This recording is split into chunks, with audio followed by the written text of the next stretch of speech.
Je m'appelle Carmen Lucia, j'ai 71 ans. Mes articulations me font mal avec l'âge et ma mémoire me fait parfois défaut pour des choses d'hier. Mais le passé reste vivace comme s'il s'était produit la semaine dernière. Il y a des choses que l'on porte si longtemps en soi qu'elles font partie de nous, comme un cal sur la main de quelqu'un qui travaille au champ. J'ai gardé un secret pendant des années. Pourquoi ai-je décidé de le révéler? Peut-être parce que le temps passe trop vite et que si je ne le raconte pas, cette histoire sera enterrée avec moi.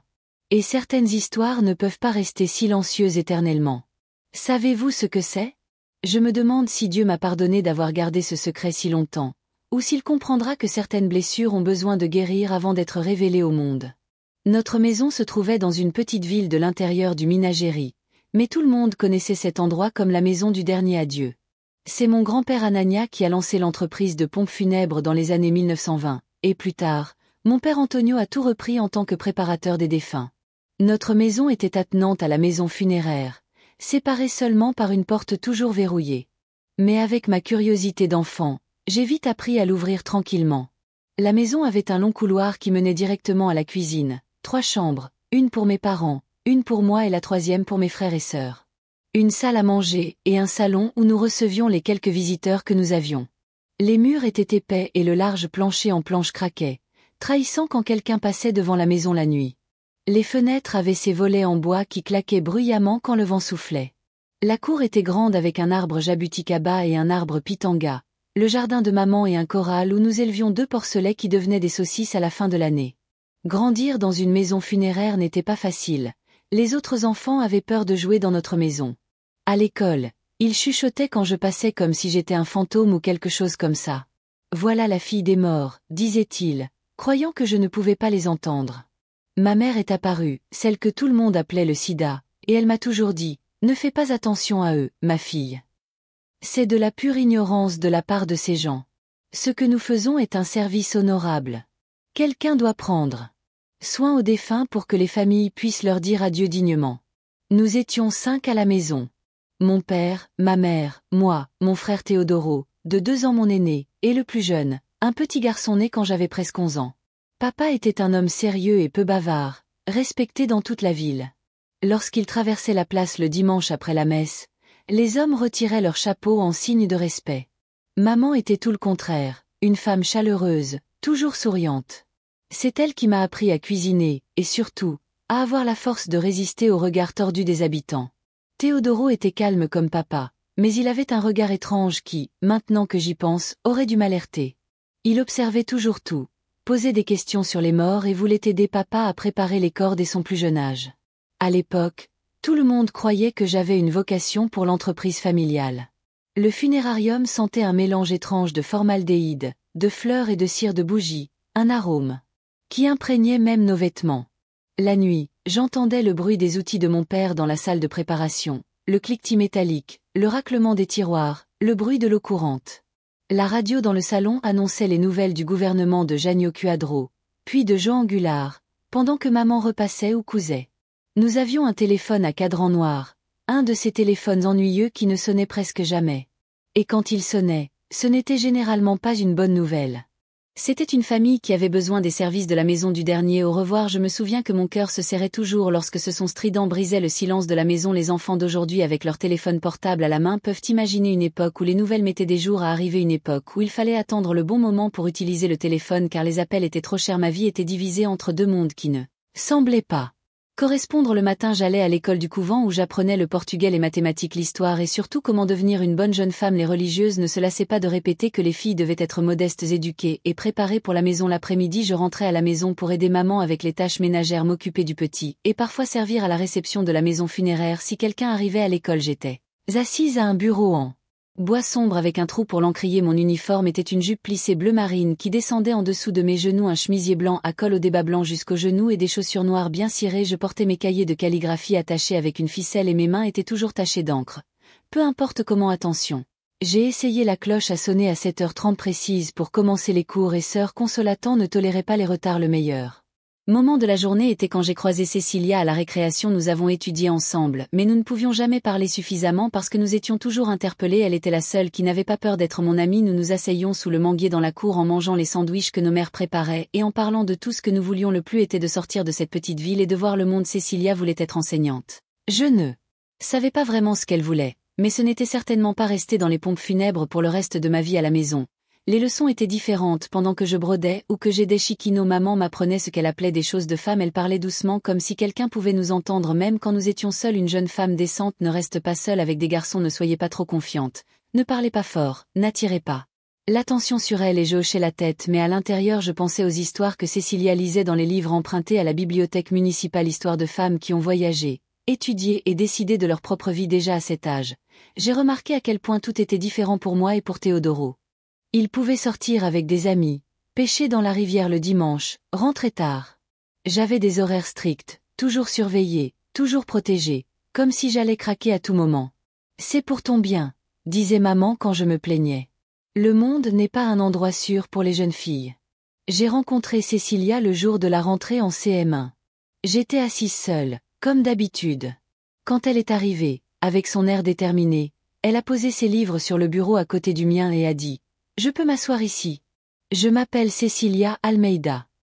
J'étais tellement surprise que j'ai hoché la tête.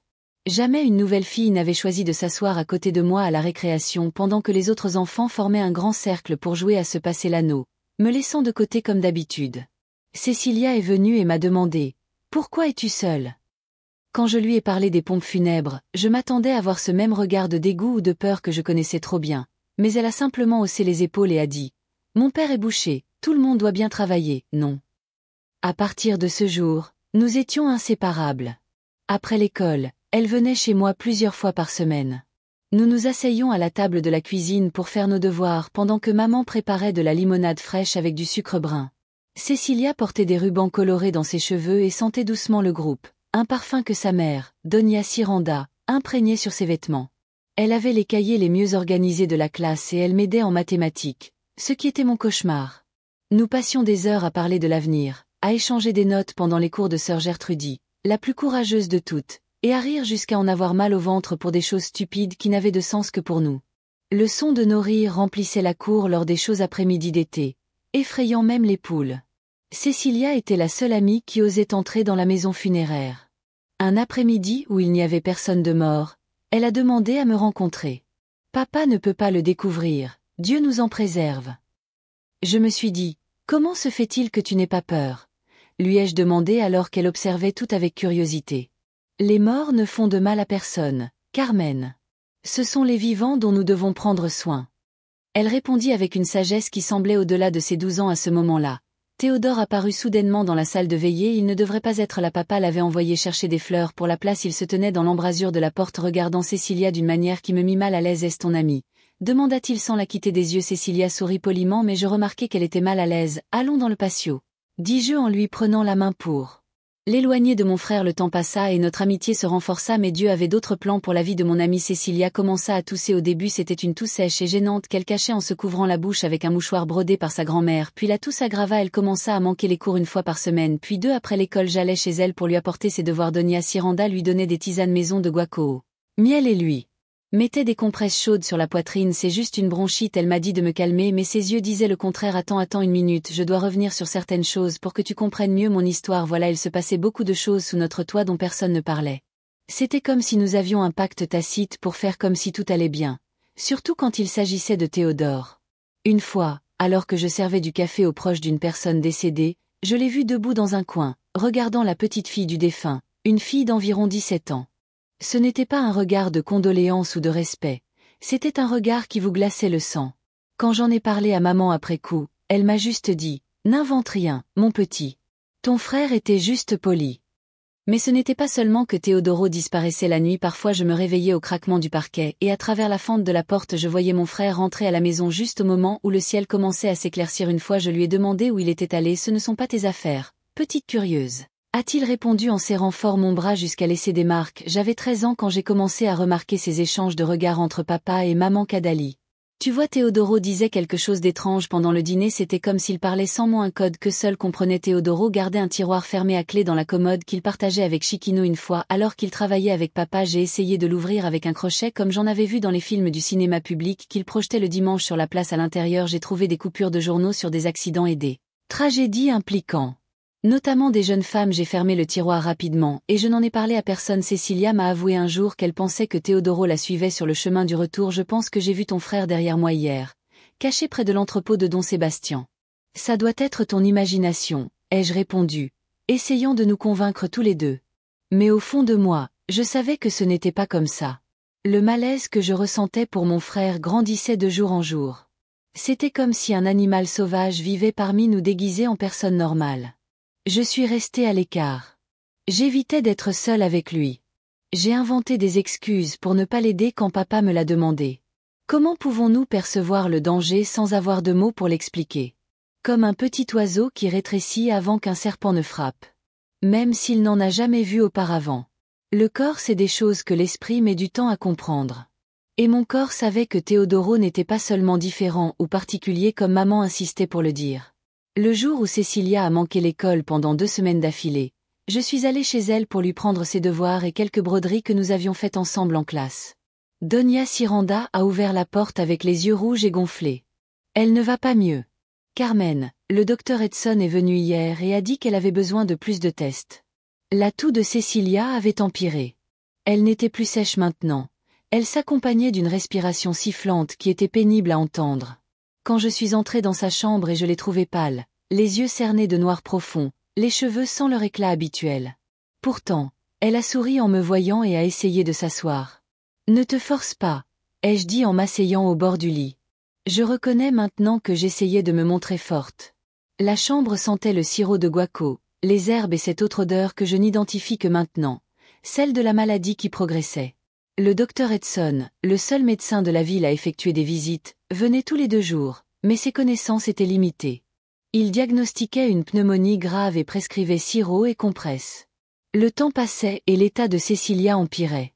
Lorsqu'elle se mit à cracher du sang dans des mouchoirs qu'elle cachait sous le matelas pour ne pas effrayer sa mère, la panique s'empara de la famille Almeida. Don Augusto, son père, décida qu'il n'y avait plus de temps. Il emprunta une voiture à un élu local et emmena sa fille à l'hôpital de Juiz de Fora, à 3 heures de route par des chemins de terre. Maman refusa de me laisser les accompagner malgré mes supplications. L'endroit pour les malades n'est pas pour les visiteurs. Carmen. Nous prierons pour qu'elle revienne. Guérison. C'est le mieux que nous puissions faire. 3 jours plus tard, la nouvelle est tombée. Tuberculose. Cécilia avait la tuberculose à un stade avancé. Le médecin a dit qu'elle devrait rester hospitalisée pendant des mois, peut-être des années. À cette époque, la tuberculose était encore une condamnation à mort pour beaucoup. Je n'arrivais pas à croire que ma brillante amie pleine de vie et de rêves était enfermée dans un lit d'hôpital, loin de tout et de tous. Je suis restée des semaines sans nouvelles. Les lettres que j'avais envoyées sont restées sans réponse jusqu'au jour où, presque un mois après le départ de Cécilia, j'ai été appelée au bureau de la directrice au milieu du cours de portugais. En entrant, j'ai vu maman assise, les yeux rouges, un chapelet enroulé autour de ses doigts. « Votre amie Cécilia est décédée hier soir », a-t-elle dit à la directrice d'une voix solennelle. « Ses parents amèneront le corps ici pour une veillée funèbre. Votre père est déjà en train de tout préparer. Le monde s'est arrêté. L'air est devenu trop lourd pour être respiré. Comme je vous l'ai dit, elle n'avait qu'1 an de plus que moi lorsqu'elle est morte. 15 ans. Jusque-là, la mort n'avait été qu'une affaire de famille.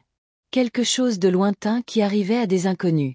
Ni à Cécilia, ni à ma meilleure amie, celle qui m'a appris à fabriquer des avions en papier qui ont volé jusqu'à l'autre côté de l'école. C'est maman qui m'a ramenée à la maison ce jour-là. Sur le chemin, elle a essayé de me réconforter. Cécilia est au paradis maintenant, sans douleur, sans souffrance, mais je n'arrêtais pas de penser que mon amie ne serait jamais enseignante, qu'elle ne se marierait jamais, qu'elle ne verrait jamais Paris comme nous en rêvions ensemble.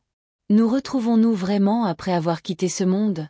Sais-tu, Cécilia, combien je l'aimais même sans avoir eu la chance de lui dire au revoir? C'étaient mes pensées d'enfant.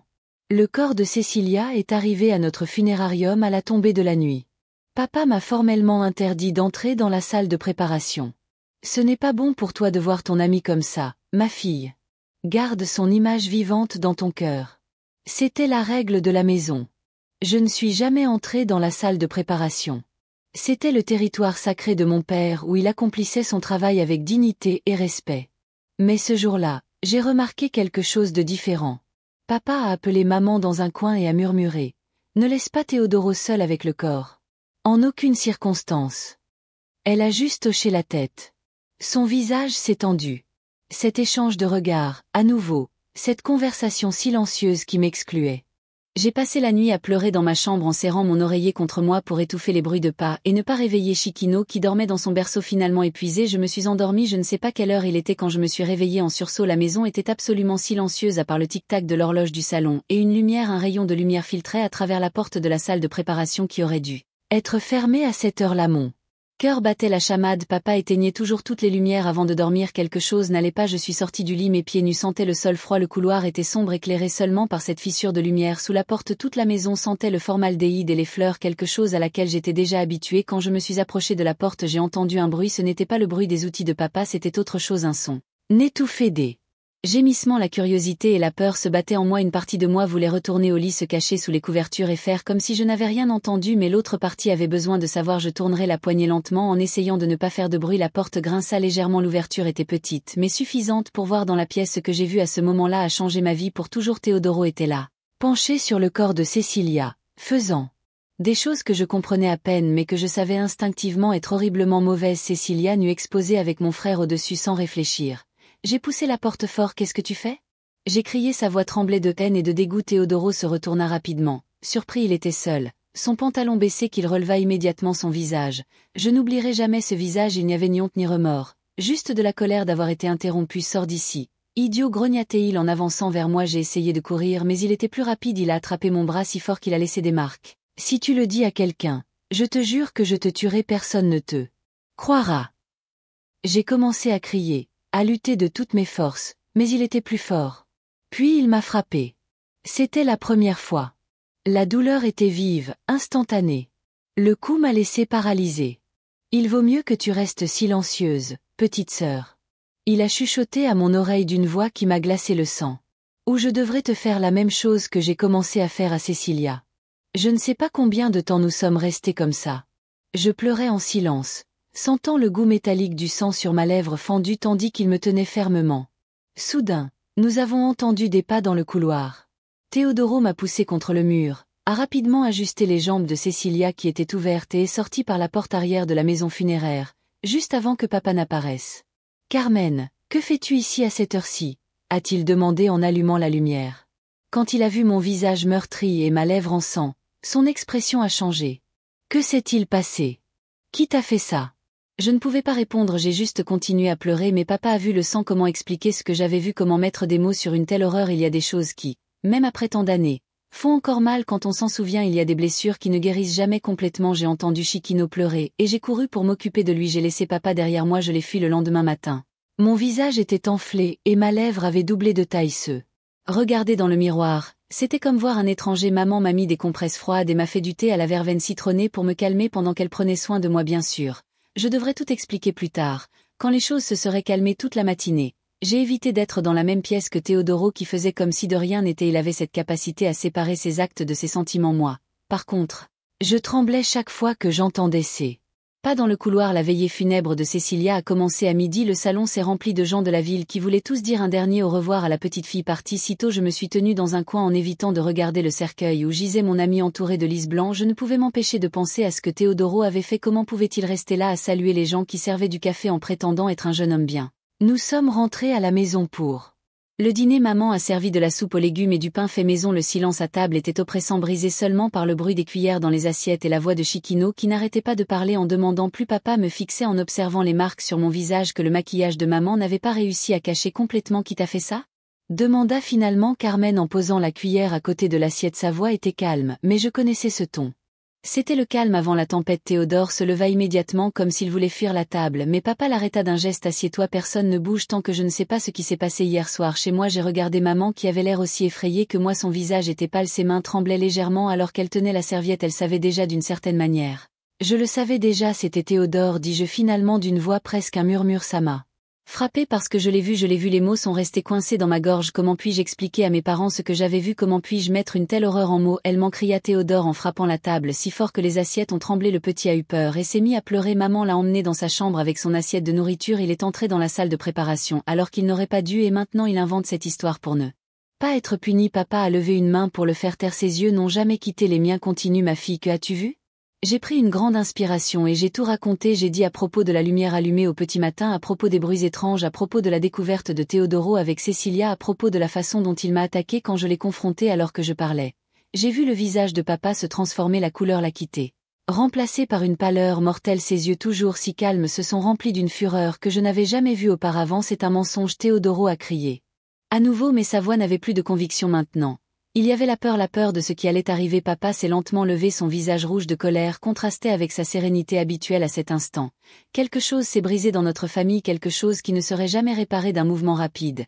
Il a enlevé sa ceinture. Va dans ta chambre et ferme la porte à clé, a-t-il ordonné. J'ai couru dans la chambre où maman était avec Chiquino de l'intérieur. Nous avons entendu les cris, les coups, le bruit des meubles qui se brisaient en serrant Chiquino qui ne comprenait rien. Maman a prié à voix basse, le chapelet serré entre ses doigts, pleurant autant que moi. La violence a duré ce qui a semblé être une éternité, puis nous avons entendu la porte d'entrée claquer. Le silence a envahi la maison. Maman m'a regardé, la terreur peinte dans ses yeux. Reste ici avec Chiquino, a-t-il, murmura-t-il en déverrouillant prudemment la porte.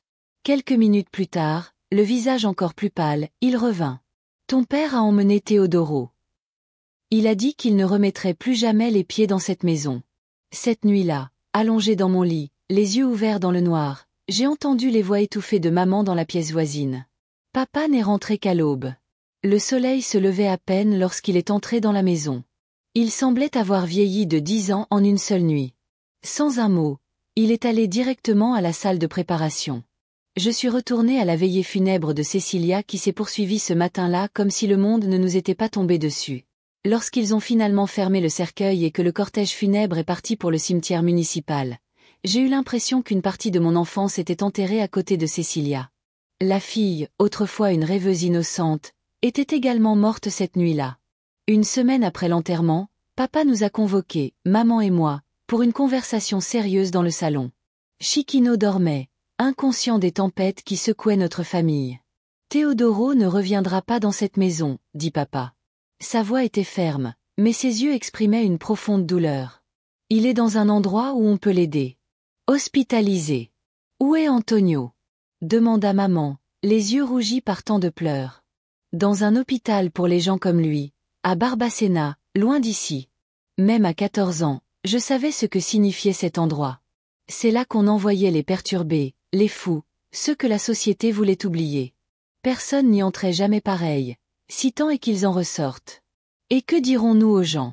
Demandait maman, toujours soucieuse des apparences, de ce que les autres penseraient. On dira qu'il est allé étudier à Belo Horizonte, qu'il a obtenu une bourse à l'école de ses parents. Personne n'a besoin de savoir la vérité. Ainsi commença le pacte de silence qui marquerait notre famille pendant des années. Le premier mensonge fut dit aux voisins, puis à des connaissances, et enfin à toute la ville. Teodoro, le fils prometteur du propriétaire de la maison funéraire, était parti étudier dans la capitale. Il se formait pour devenir médecin. Une histoire si belle, si convaincante que parfois j'ai failli y croire moi-même. Les mois passèrent. Les lettres ont commencé à arriver, des enveloppes simples adressées à papa. Il ne les a jamais ouvertes devant nous. Il s'est enfermé dans son bureau pour les lire, puis il les a brûlées. Il les gardait dans un tiroir qu'il gardait fermé à clé. Il n'a jamais répondu à aucune d'entre elles. Il demande à revenir. J'ai entendu papa dire à maman une nuit alors qu'il pensait que je dormais. Il dit qu'il est désolé. C'était juste une erreur. Qu'est-ce que tu vas faire?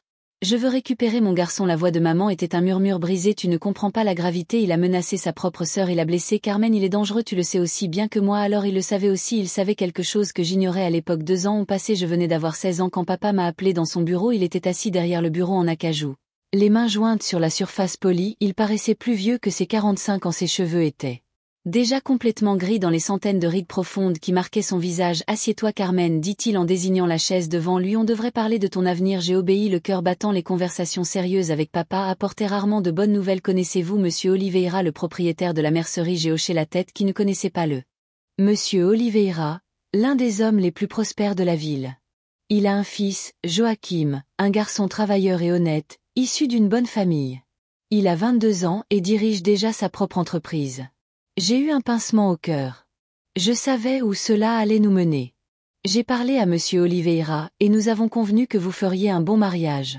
Joachim cherche une femme et tu es déjà en âge de te marier. Mais papa, je ne connais même pas ce garçon. J'ai protesté, la voix tremblante. Tu le rencontreras. Il viendra déjeuner ici dimanche. Ce n'était pas une demande, c'était un ordre. Chez nous, la parole de papa faisait loi, surtout après ce qui s'était passé. Dimanche, Joachim Oliveira est arrivé ponctuellement à midi. Il était plus grand que je ne l'imaginais, avec des cheveux bruns bien coiffés et des yeux verts qui semblaient sourire malgré son air sérieux. Il a apporté des fleurs pour maman et des bonbons pour Chiquino, qui avait déjà 5 ans. Pendant le déjeuner, je l'observais parler affaires avec papa. Il semblait poli et gentil, loin du vieux grincheux que je craignais, comme ce qui était arrivé à Eloisa, ma camarade de classe. Lorsqu'il s'adressa enfin à moi, il me questionna sur mes études et mes goûts. Son intérêt sincère me surprit. « J'aime lire », répondis-je timidement. « Et broder. »« Quelle coïncidence, sourit-il. J'ai une petite bibliothèque à la maison, j'adore la poésie. » Castro Alvé González Diaz. Après le déjeuner, papa proposa de lui faire visiter le jardin. Tandis que nous marchions parmi les rosiers que maman soignait avec soin, Joachim baissa la voix. « Ton père t'a parlé de nous, n'est-ce pas ?» J'acquiesçai, incapable de le regarder dans les yeux. « Ne t'inquiète pas, dit-il doucement. Je ne te forcerai à rien. Si tu ne veux pas de ce mariage, dis-le. » Ces mots, si différents de ce que j'attendais, me firent lever les yeux. « Et toi, as-tu accepté cet arrangement sans me connaître ?» Il sourit d'un sourire qui lui monta aux yeux et se confessa. « Je t'ai vu à la messe le dimanche. J'ai toujours voulu te parler, mais je n'en ai jamais eu le courage. Quand ton père a parlé au mien, eh bien, ça m'a semblé un signe. Sa sincérité m'a désarmé. Il n'était pas le monstre que je craignais, ni les autres garçons de la ville qui ne pensaient qu'à faire des bêtises. » Les semaines suivantes, Joachim est venu régulièrement, apportant des livres et racontant son travail à la mercerie, faisant rire tout le monde. Petit garçon jouant à des jeux stupides, je me suis vite retrouvé à attendre ses visites avec impatience 3 mois après ce premier déjeuner. Il m'a demandé en mariage. Ce n'était pas une demande en mariage officielle à mon père comme c'était la coutume.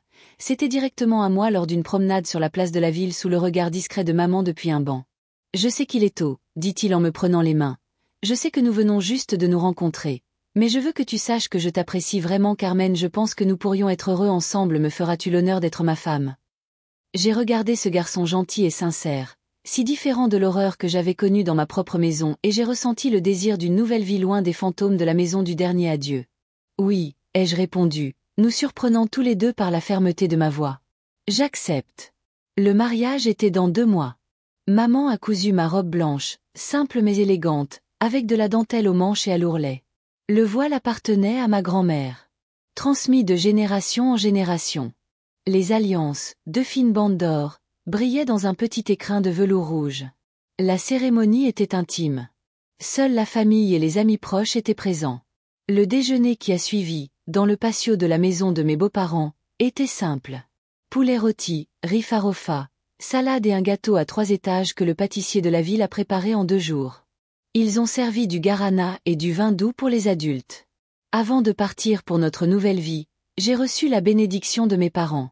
Maman m'a serré fort dans ses bras, ses larmes silencieuses mouillant mon épaule. « Sois heureuse, ma fille », a murmuré papa, toujours si réservé. Il m'a surprise en me serrant fort. « Pardonne-moi », a-t-il murmuré si doucement que j'ai failli ne pas l'entendre. « De ne pas t'avoir mieux protégée. » Avec une valise en cuir contenant mes affaires de base, quelques vêtements, des draps brodés et des nappes, je suis partie pour ma nouvelle vie de Madame Carmen Oliveira. J'avais 16 ans, peu d'expérience du monde et un passé que je cherchais désespérément à laisser derrière moi. Le voyage vers notre nouveau foyer a été long et fatigant. Le train roulait sur les rails, traversant des paysages que je n'avais jamais vus auparavant. J'ai vu la verdure luxuriante de Minas Gerais céder la place aux cultures du Paraná, où Joachim avait acheté une petite propriété et ouvert une succursale de la mercerie familiale.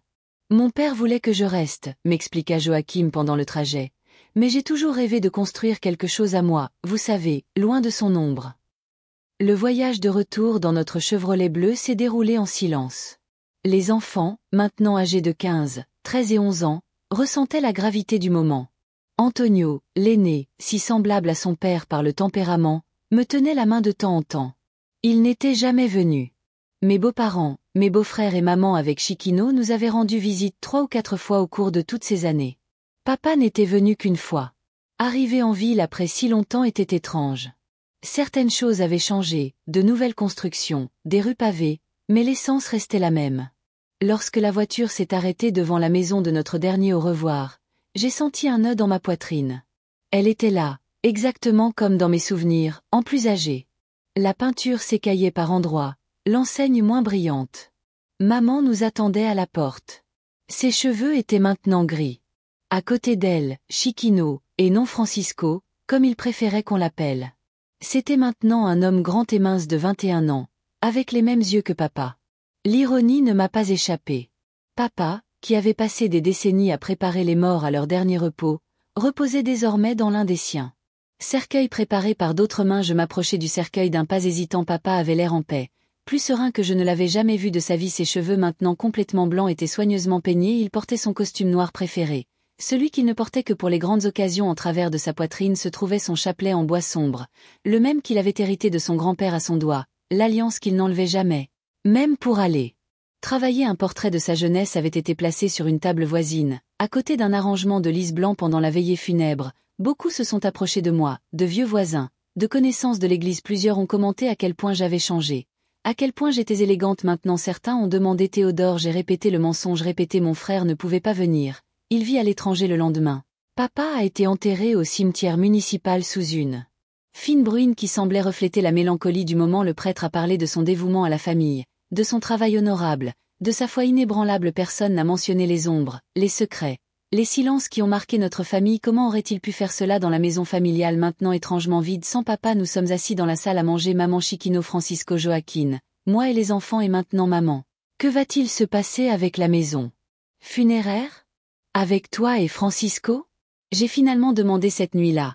Après que les enfants se soient endormis, maman m'a appelé dans sa chambre. Nous nous sommes assis au bord du lit que j'avais partagé avec papa pendant presque 50 ans. Sur la table de nuit, la même horloge qui marquait les heures quand j'étais petite, le même chapelet enroulé au pied de l'image de la Vierge. J'ai besoin de te dire quelque chose, Carmen, dit-elle à voix basse pour ne réveiller personne. À propos de Teodoro, mon cœur s'est figé. C'était un homme que j'avais essayé d'effacer de mon esprit pendant des années.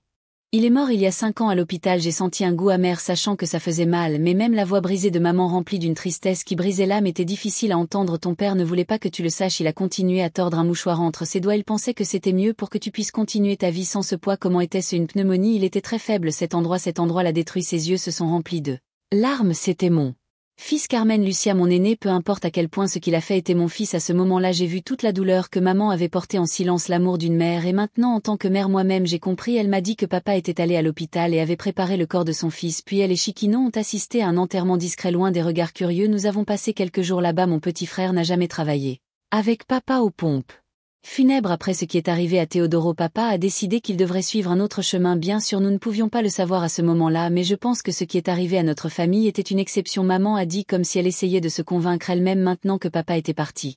Ça ne servait à rien de continuer le cœur lourd. Maman a décidé de tout vendre. J'ai déjà un acheteur intéressé, le neveu du docteur Edson. Quand ton père était en vie, il a proposé d'être associé, mais il n'a pas accepté. Je déménagerai près de chez toi. Si Joachim ne s'y oppose pas, j'achèterai une maison. Je recommencerai à zéro. Tout le monde était choqué. Je ne l'aurais jamais imaginé, mais bien sûr. Nous avons accepté avec joie. Chiquino ne voulait pas partir sans sa petite amie, alors il lui a demandé de l'épouser pour l'emmener à Paraná. Joachim est revenu avec les enfants. Il devait retourner à l'école et je suis restée pour aider maman avec les préparatifs de la vente. Nous avons parcouru de vieux papiers, documents, photographies, souvenirs. Chaque tiroir ouvert, chaque placard vidé semblait libérer non seulement des objets mais des souvenirs, certains doux, d'autres douloureux. Ce tiroir de Teodoro, où j'ai trouvé ces choses dérangeantes dont je t'ai parlé, était vide. Je n'ai pas demandé en fait.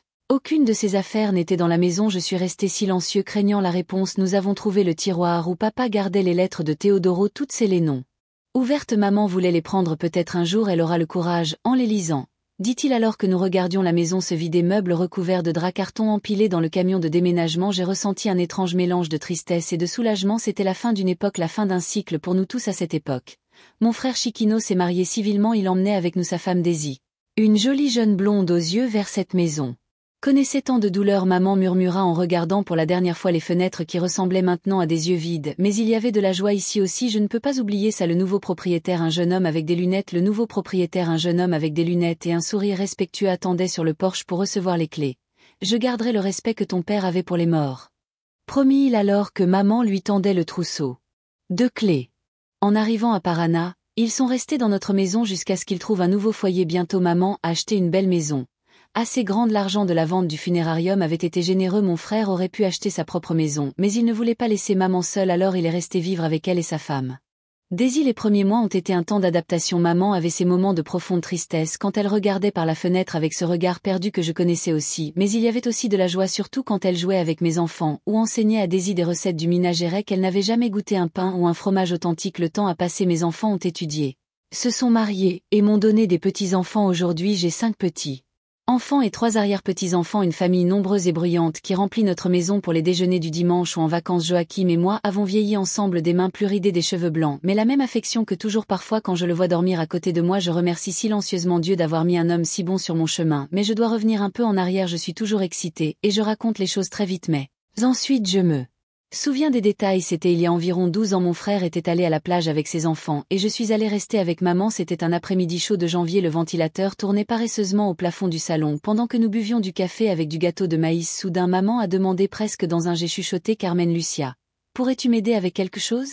Quelque chose que je n'ai pas le courage de faire seule.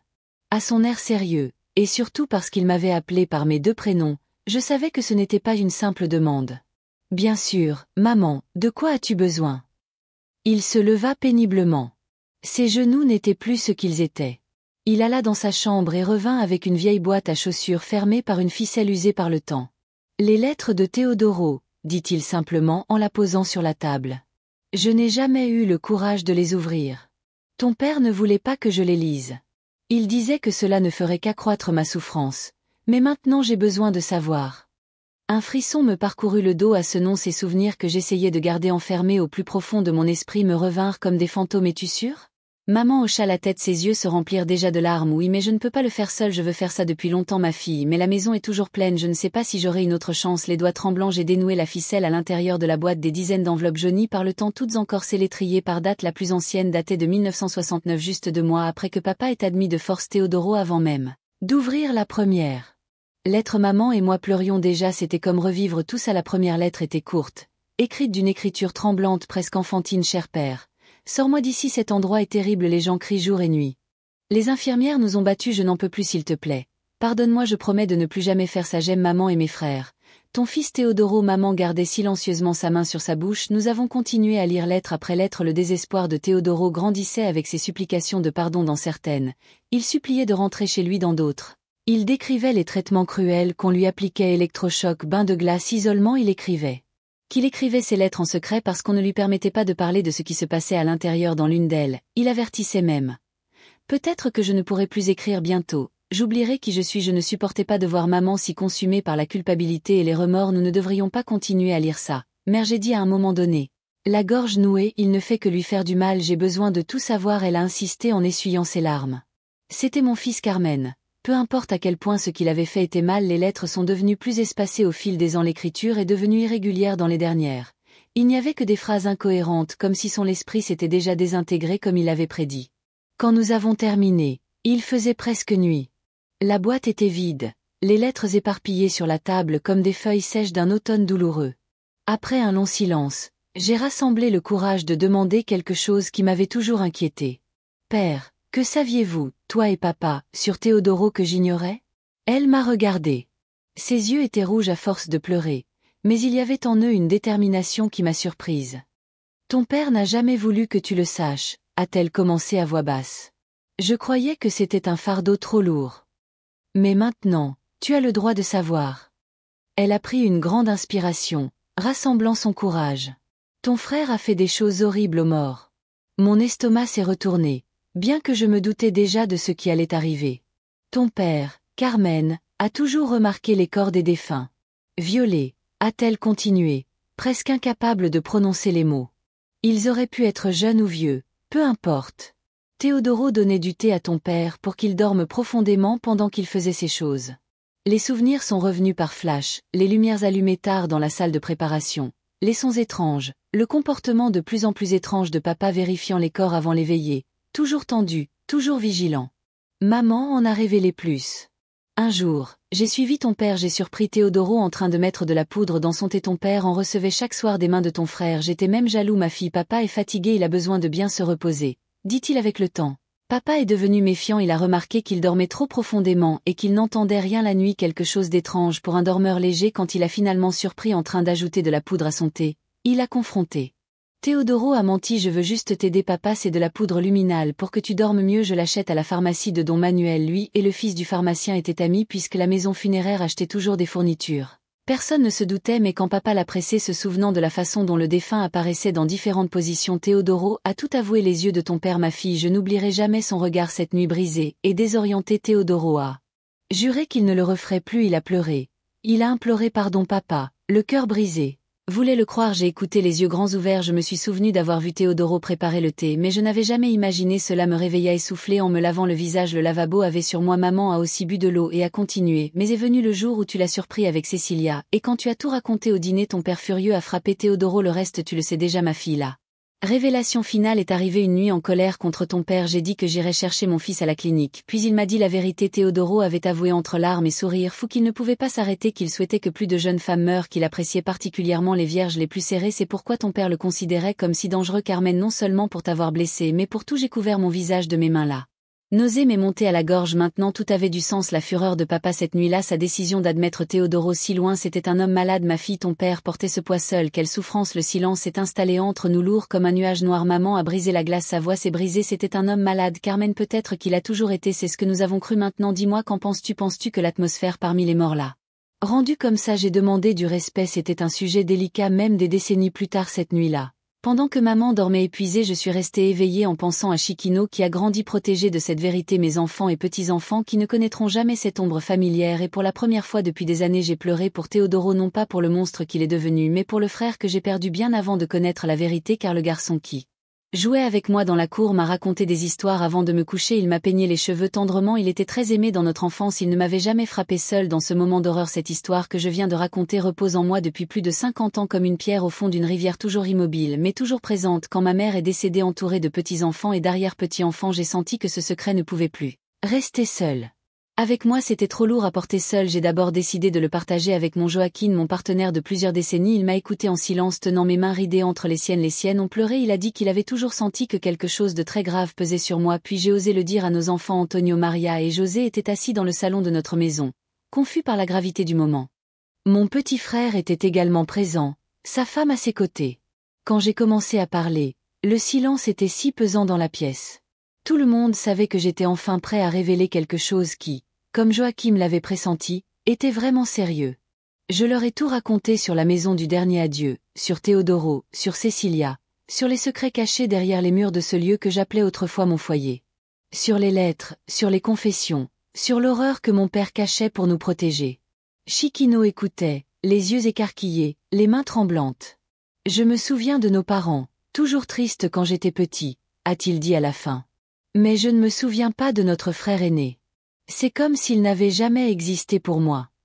Je lui ai montré les lettres de Théodoro, encore plus jaunies par le temps, son écriture irrégulière racontant sa descente aux enfers.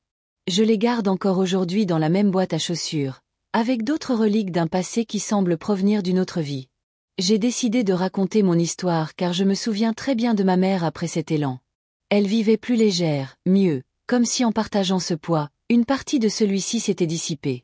Dans l'air et la même chose m'est arrivé, porteur des secrets si longtemps. C'est comme marcher avec un sac à dos plein de pierres, on s'habitue au poids mais on ne remarque à quel point il nous a courbés que lorsqu'on lâche enfin prise. Mes enfants ont pleuré. Ils m'ont serré dans leurs bras. Ils ont dit qu'ils comprenaient maintenant mes peurs, mes cauchemars occasionnels, cette ombre qui traversait parfois mon regard quand quelque chose me rappelait le passé. Je suis reconnaissante à cette chaîne réflexion des grands-parents, un espace merveilleux qui m'a permis de dire ma vérité, de m'exposer. Je vois des commentaires de personnes contrariées qui demandent pourquoi ne révélons-nous pas nos identités, pourquoi ne parlons-nous pas directement devant la caméra. Mais je comprends les grands-parents qui partagent leurs histoires ici, c'est bien de se défouler sans avoir à apparaître. Quand je sors dans la rue, personne ne me montrera du doigt, personne ne chuchotera est-ce celui de la famille des morts comme c'est arrivé dans ma jeunesse. Puis-je continuer à être juste Doña Carmen Lucia, grand-mère de 5 petits-enfants, Arrière-grand-mère de 3 beaux enfants, j'ai 71 ans maintenant, la vie m'a donné plus que ce dont j'avais rêvé quand j'étais une petite fille effrayée dans les pompes funèbres, un bon mari, des enfants aimants, une famille qui grandit et prospère. L'obscurité du passé n'a pas pu éteindre la lumière que j'ai trouvée plus tard, et c'est peut-être la leçon que je veux vous laisser. Les secrets ont du pouvoir tant qu'ils restent cachés, les mettre en lumière n'efface pas ce qui s'est passé mais permet à la blessure de commencer enfin à guérir. Regardons en arrière non seulement avec douleur mais avec la compréhension que seul le temps peut donner au avant de partir. N'oubliez pas de jeter un œil au petit livre Sainte des grands-mères pour divers mots préparés avec tant d'amour par l'équipe de la chaîne. Il contient de merveilleuses recettes pour toute la famille, d'été pour les maux d'estomac, pour la grippe, pour calmer les nerfs, pour mieux dormir, tout naturel comme le faisaient nos ancêtres en l'achetant. Vous soutenez la chaîne et apportez cette connaissance chez vous, le lien est dans le premier commentaire. Que Dieu vous bénisse, vous et vos familles.